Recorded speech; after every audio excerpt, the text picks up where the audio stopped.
I'll come back to you in just a second. Let's go across to Rakesh Mohan, the Executive Director at the International Monetary Fund.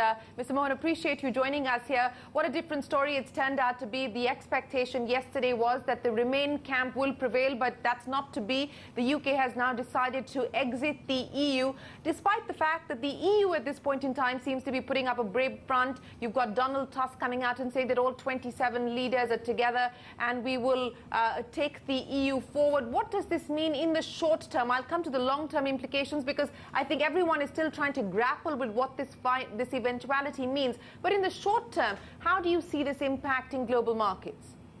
Ashwin, first, let me just correct one thing, which is that I am no longer the Executive Director at the IMF. Shubir Gokaran is the Executive Director. I left there in end of October 2014. That's my apologies. Correction. Yeah. I'm now at Brookings Institution in India. Coming to the subject, it clearly has come as a big shock, whereas earlier in the week there was more expectation that the Brexit vote was going to prevail. But then the last couple of days it had reversed to expectations of the Remain vote winning it. So yes, it did come as a big shock this morning, and especially the margin of the vote from 52 to 48%. And also that within the UK, most of England, except for London, really voted to exit, whereas Scotland and Northern Ireland, of course, voted to remain. And the reason I mentioned that is that that apart from the immediate fallout, one has to start thinking in the longer term what impact it has. And of course, you mentioned you will discuss that a little later. Now, the immediate fallout, we can see, of course, this today that many markets have fallen. We are yet to see what happens in New York, in the U.S. markets, in Wall Street. But I think that one does need to be, I think, a little more cautious in over-interpreting the impact of this in the short term. As I said, we'll come back to the medium and long term a little later. It's not that, unlike the 2008 crisis, when there were indeed objective and specific problems, very serious problems in the financial sector in terms of a bubble bursting and subprime and all that, right now there are no immediate economic problems in the short term resulting from this. So really it's all to do with sentiment in the markets. And I think that the role of the authorities, the 27 member governments of the Eurozone, and all the 18, of course, of the Eurozone and others in the EU, and also the central banks everywhere in the world, and securities regulators, etc., they do have a very big job in the coming days to calm markets. Because, as I said, there's no objective immediate short-term problem as far as financial markets are concerned, but sentiment, of course, is a big issue. You know, let me just take that point forward, sir, and ask you about the role that central bankers can now play, because we had the RBI Governor Raghuram Rajan on the show a short while ago, and he was talking about the perils of over-forecasting this event because we're still trying to understand the full implications.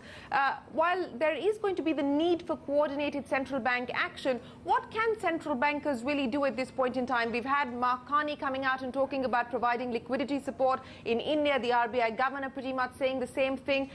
You know, the Fed, the possibility now that, you know, any possible rate hike is off the table given what's turned out with the Brexit vote. How do you see central bankers reacting now and responding to this? So exactly what you quote Mark Carney and Raghuram Rajan saying, that when markets are falling for this kind of a sentiment reason, then obviously what you need to correct is the sentiment and the kind of shock waves that are going through the markets. And therefore, it's the assurance of liquidity support in domestic currency, and then also through the swap arrangement. So since the 2008-9 crisis, the main central banks of the world, that is the US Federal Reserve, the ECB, the Bank of England, the Swiss National Bank, the Bank of Japan, and so on, all have standing swap arrangements. So they need to be coming out aggressively. May I request you to just hold on for 30 seconds, sir? Angela Merkel is speaking. We'll just listen in and I'll get you to react to her, sir. Unser Ziel sollte sein, die zukünftigen Beziehungen Großbritanniens zur Europäischen Union eng und partnerschaftlich zu gestalten. Ein besonderes Augenmerk wird die Bundesregierung dabei auf die Interessen der deutschen Bürgerinnen und Bürger und der deutschen Wirtschaft legen. Meine Damen und Herren, die Europäische Union ist stark genug, um die richtigen Antworten auf den heutigen Tag zu geben. Dafür setze ich mich gemeinsam mit der ganzen Bundesregierung ein. Herzlichen Dank.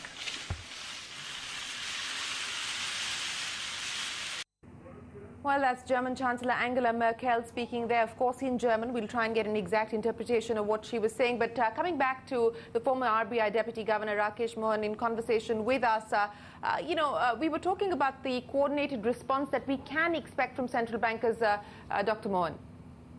Yes, so as I was saying, that after the 2008 crisis, the methodologies of the central banks of cooperating with each other through liquidity support announcements, through perhaps coordinating monetary policy announcements, which there is perhaps no need today because everyone is in a accommodative mode with the unconventional monetary policy, etc., and also the swap arrangements that are available. So my point is that the central bankers just need to remind markets that these facilities are available in case there's a liquidity problem. And okay. I can remember that back in 2004, when there was the first UPA 1 government coming in, we had a similar problem. It was totally of sentiment. And that's exactly what we did from the Reserve Bank of India at that time. And the markets, as soon as we made those announcements, the market stopped falling. So I think that this is where the skills of communication and the actual availability of facilities becomes extremely important. Okay.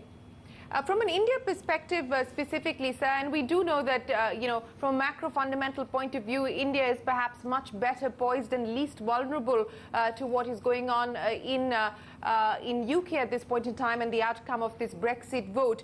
But we have seen a reaction as far as our own currency is concerned. The RBI has intervened today. That's been confirmed by the government, both the Reserve Bank and the government saying that the RBI will intervene further if need be. But what would you anticipate would be an appropriate response from a currency perspective when we talk about India?